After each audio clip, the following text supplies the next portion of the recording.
আসসালামু আলাইকুম। T S online স্কুলের পক্ষ থেকে স্বাগতম। আমি তানজিল রয়েছি আপনাদের সাথে। তো দেখো, এসএসসি 9.2 এর ত্রিকোণমিতির এর আগের ভিডিওতে 18, 19, 21 সমাধান করেছি। 21 কেন করেছি? 18, 19 এর মতোই 21 ছিল। আজকে সমাধান করব 20, 22 ও 23 নম্বর অঙ্কে।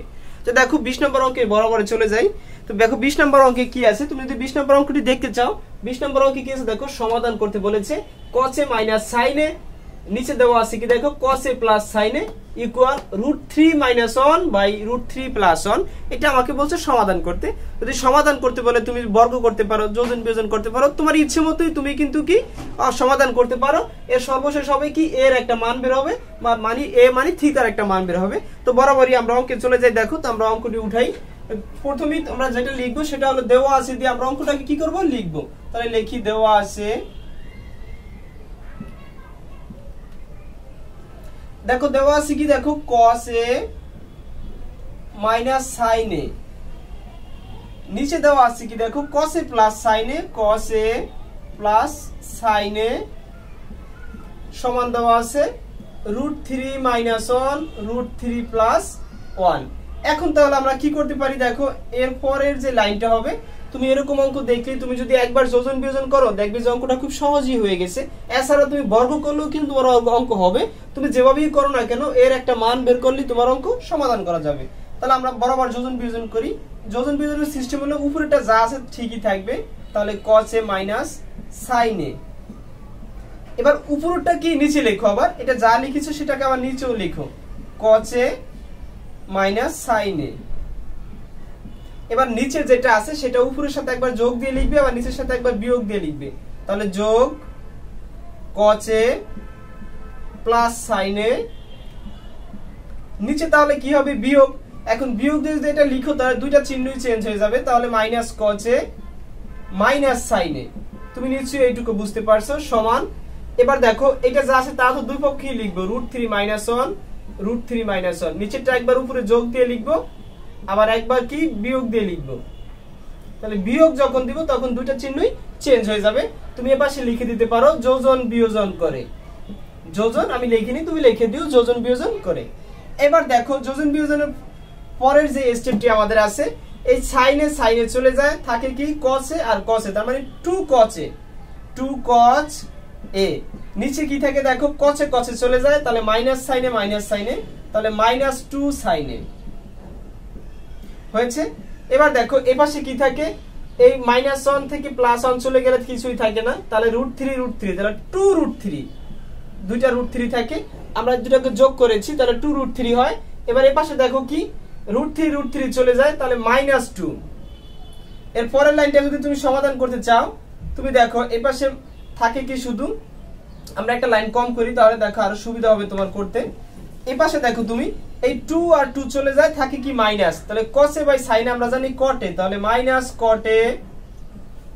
এবার দেখো এই 2 আর 2 চলে যায়, থাকে কি মাইনাস, তাহলে -3 √3। এর পরের লাইনটা যদি আমরা সমাধান করি, এই পাশে সমাধান করি, দেখো কি হয়, এই মাইনাস আর মাইনাসে চলে যায়, মানে মাইনাস দ্বারা গুণ করে দেই, তাহলে কি মাইনাস আর মাইনাস কি হয়, দুটাই চলে যায়। তাহলে cot a সমান √3, তাহলে আমাদের থাকে কি cot a সমান √3। তাহলে এবার দেখো, তাহলে cot a সমান cot কত ডিগ্রি মান √3। তুমি যদি চিন্তা করতে চাও, তুমি প্রথমে স্টেপে চাও যে cot এর বিপরীত 10 হয়, তাহলে 10 কত ডিগ্রি মান √3। তোমরা এটা সচরাচর জানো, 10 60 ডিগ্রি মান √3, তাহলে সেটা হবে কি cot 30 ডিগ্রি মান, তাহলে cot 30 ডিগ্রি।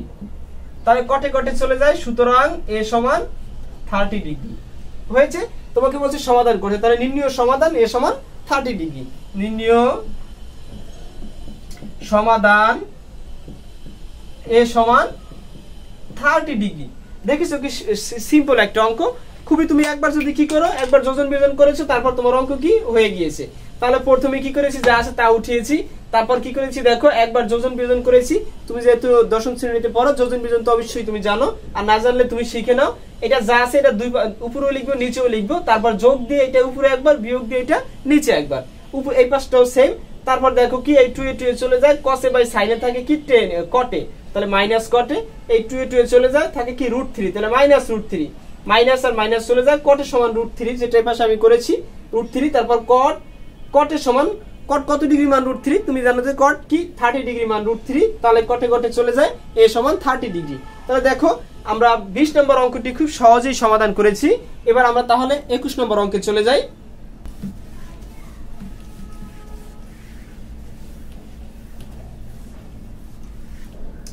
দেখো 21 নম্বর অঙ্কটি যদি তুমি সমাধান করতে চাও, 21 এ কি আছে, ও সরি 21 তো আমরা আগের ভিডিওতেই করেছি, তাহলে 22 এ কি আছে দেখো, 22 এ বলছে দেখাও যে 3 cos 3a equal 4 cos cube a minus 3 cos a যদি a সমান 30 ডিগ্রি হয়। এটা প্রায় 12 13 14 15 অঙ্কের মতই সেম, যে a দিয়ে দিয়েছি, তুমি প্রত্যেকটা জায়গায় a বসাবো, তারপর দেখবা যে কি লেফট সাইড আর রাইট সাইড দুটো মানই এক হয়। তো চলো আমরা সমাধান করে নেই। প্রথমেই লিখি 22 এ কি দেওয়া আছে, 22 এ কি দেওয়া আছে দেখো 22 22, তাহলে দেওয়া আছে a সমান কি দেওয়া আছে দেখো আমাদের 30 ডিগ্রি, 30 ডিগ্রি। তাহলে প্রদত্ত রাশির কি এটা লেফট সাইড, তাহলে লিখে দেই প্রদত্ত রাশির লেফট হ্যান্ড সাইড, তাহলে লেফট হ্যান্ড সাইড কি দেখো cos 3a, তাহলে এর সমান তো তুমি অবশ্যই জানো 30 ডিগ্রি, কারণ দিয়ে দিয়েছে তোমাকে এর সমান 30 ডিগ্রি দিয়ে দিয়েছে। তাহলে cos 3 গুণ কত 30 ডিগ্রি, তাহলে দেখো cos কত 90 ডিগ্রি 90 ডিগ্রি, তাহলে cos 90 ডিগ্রির মান কত। আচ্ছা তুমি চিন্তা করো sin 90 ডিগ্রির মান কত, তাহলে sin 90 ডিগ্রির মান তুমি জানো কত 1, তাহলে cos 90 ডিগ্রির মান কত 0, তাহলে হয়েছে। তাহলে আমরা কি করেছি cos 90 ডিগ্রির মান 0 বের করে দিয়েছি। এবার আমাদের কি লেফট হ্যান্ড সাইড তো গেল, রাইট হ্যান্ড সাইড যদি 0 হয় তাহলে আমাদের অঙ্কের কি সমাধান হয়ে গেছে, মানে অঙ্কটি সঠিক আছে। তাহলে এবার লিখি আমরা এই পাশে রাইট হ্যান্ড সাইড, তুমি নিচে লিখে দিও right hand side. Right hand সাইডে কি আছে দেখো 4 cos cube a minus 3 cos a, তাহলে পরের লাইনটা যদি এই পাশে করি তাহলে কি হয় দেখো 4 cos a সমান 30 ডিগ্রি তুমি জানো, তাহলে বসাও 4 cos কিউব 30 ডিগ্রি, তাহলে বিয়োগ কত 3 cos 30 ডিগ্রি। এটা তো তুমি বুঝতে পারছো, আমি এর জায়গায় শুধু এই যে 30 ডিগ্রি দিয়েছে সেটাই আমি বসিয়েছি। এবার দেখো 4 cos 30 ডিগ্রির মান কত সেটা তোমার বের করতে হবে। তুমি চিন্তা করো cos 30 ডিগ্রি যে মানটা হবে সেটা হবে sin 60 ডিগ্রির মান, তাহলে sin 60 ডিগ্রির মান কত √3/2, তাহলে cos 30 ডিগ্রির মানও কত √3/2, তাহলে কি বলবো আমরা √3/2, তার উপরে দেখো কিউব আছে, এই জন্য কিউব দিয়ে দিলাম, বিয়োগ 3 cos 30 ডিগ্রির মান √3/2 সেটাই বসিয়েছি। এবার দেখো এখানে কিছু নাই, মানে একটা গুণ আকারে আছে, এও একটা গুণ আকারে আছে, এটা ব্র্যাকেট দেওয়ার প্রয়োজন হয় না, আবার দিতেও পারো তোমার ইচ্ছা এটা। এবার দেখো 4, এবার দেখো এইখানে আছে কত দেখো 2 এর উপর কিউব, এটা √3 এর উপর কিউব, একটা ভাঙা ভাঙা দুজনেই কিন্তু কিউব, তাহলে 2 এর উপর কিউব দিলে কত হয় 8। এবার দেখো এখানে √3 কয়টা 3টা, তাহলে লিখে দাও 3√3 মাইনাস এখানে নিচে এটা উপরের সংখ্যা, তাহলে 3√3 নিচে 2, এবার কাটো দেখো তাহলে 4 দুগুণে 8, তাহলে 3√3/2 3√3/2। এখন 3√3 এটা প্লাস আর এটা মাইনাস, দুটো তো এমনিতেই চলে যায়, শূন্য থাকে। এছাড়া তুমি যদি কি যদি লসাগু করো তারপরে দেখবে শূন্য হবে, তাহলে লেফট হ্যান্ড সাইড সমান রাইট হ্যান্ড সাইড, বলছে কি আমাকে দেখাইতে, তাহলে কি দেখো শুড। তুমি নিশ্চয়ই অঙ্কটা বুঝতে পারছো, খুব সিম্পল একটা অঙ্ক। তুমি শুধু এর মানটা বসিয়ে দাও, এটা লেফট সাইড আর রাইট সাইড, লেফট সাইডে বসিয়েছি, তাহলে 3 গুণ a, তাহলে 3 3 আর নিশ্চয়ই কত 3 3 90, তাহলে কত দেখো cos 90 ডিগ্রি মান 0, আমি সেটাই বসিয়েছি। রাইট হ্যান্ড সাইড এখানেও বসিয়েছি, এখানেও বসিয়েছি, cos এর মানটা শুধু বসিয়েছি। যদি তুমি cos এর মানটা না জানো তাহলে প্রথম টিউটোরিয়ালটি দেখে আসো, তাহলে তুমি কি এই মানগুলো সহজে শিখতে পারবা। তাহলে এটা গেল আমার 20 আর 22 করে নিলাম সমাধান খুব সহজেই। এখন আমরা 23 করব। দেখো 23 নম্বর অঙ্কটি একটু আলাদা। 23 নম্বর অঙ্ক বলেছে কি তোমাকে সমাধান করতে। এটা সবচেয়ে মজার বিষয় হলো যদি তোমাকে সমাধান করতে বলে এটা কোনো নির্দিষ্ট নিয়ম থাকে না, তুমি যেভাবে ইচ্ছা সেভাবেই করতে পারো, শুধু কি উত্তরটা মিলাতে পারলেই তোমার অঙ্কটি সঠিক হয়ে যায়। তাহলে আমরা কি করব, 23 এ দেওয়া আছে কি দেখো sin θ প্লাস cos θ সমান কত 1। এটা আমাদেরকে বলেছে যখন কি theta less than equal 0 degree less than equal θ less than equal 90 degree, মানে কি আমাদের এই অঙ্কতে যে থিটার মানটা বের করব সেটা 0 ডিগ্রিও হতে পারে, আবার 90 ডিগ্রিও হতে পারে, বা এর মধ্যেও হতে পারে। এটা দিয়ে কিন্তু দুইটা চিহ্ন প্রকাশ পায়, একটা লেস দ্যান মানে থিটা হবে 0 ডিগ্রি থেকে বড়, মানে থিটা হবে কি 0 ডিগ্রি থেকে বড় আর হবে কি 90 ডিগ্রি থেকে ছোট, এর মাঝামাঝি, অর্থাৎ 90 ডিগ্রি থেকে 0 ডিগ্রির মাঝামাঝি যে মানগুলো হবে সেটাই হবে কি থিটার মান, অথবা সমানও আছে, মানে 0 ডিগ্রি হতে পারে আবার 90 ডিগ্রিও কি হতে পারে। এটা হলো কি আমাদের যে অঙ্কের যে ধাপটা দিয়েছে যে শর্ত, এই শর্তটা। তাহলে আমরা দেওয়া আছে যেহেতু প্রথম অঙ্কটাই লিখবো, তাহলে লিখি sin theta plus cos theta সমান কত 1। তাহলে আমরা কি করতে পারি, একে তুমি চাইলে কি এই cos থিটা এর পাশে পাঠাতে পারো বা sin থিটা এর পাশে পাঠাতে পারো, তারপরে তুমি কি করবা, নিচে বর্গ করবা। তাহলে আমরা সহজ করার জন্য আগেই বর্গ করে নেই, যে 3-4 লাইনে অঙ্কটা শেষ হয়ে যায়। তাহলে একবার বর্গ করো, তাহলে sin theta plus cos theta সমান 1। তারপরে কি করতে পারি দেখো, যেহেতু বর্গ করি তাহলে উভয় পক্ষকে একটা বর্গ চিহ্ন দেই, যে উভয় পক্ষকে বর্গ করে, উভয় পক্ষকে বর্গ করে। এরপরে দেখো যে লাইনটা, তাহলে বর্গের সূত্র তো আমরা একটাই জানি, a square plus 2b plus b square. তাহলে a square plus 2ab plus b square, এটা নিশ্চয়ই বুঝতে পারছো, সমান কত 1। এই 1 এর স্কয়ার দিলে 1ই হয় একই, আর এটাকে আমরা সূত্র করেছি। এখন দেখো তুমি পরের লাইনটা কি করতে পারো, এই sin থিটা আর cos থিটা একসাথে আনবা, তাহলে sin square plus cos square সমান তুমি 1 এমনিতেই জানো। একটা লাইন বেশি করি, সমস্যা নাই। sin square theta plus cos square theta সমান কত, plus 2 sin theta plus sin theta cos theta সমান 1। তাহলে sin square theta plus cos square theta সমান কত 1। তুমি এই লাইন থেকে বরাবর এই লাইনে আসলে কোনো সমস্যা নাই, plus 2 sin theta cos theta সমান কত 1।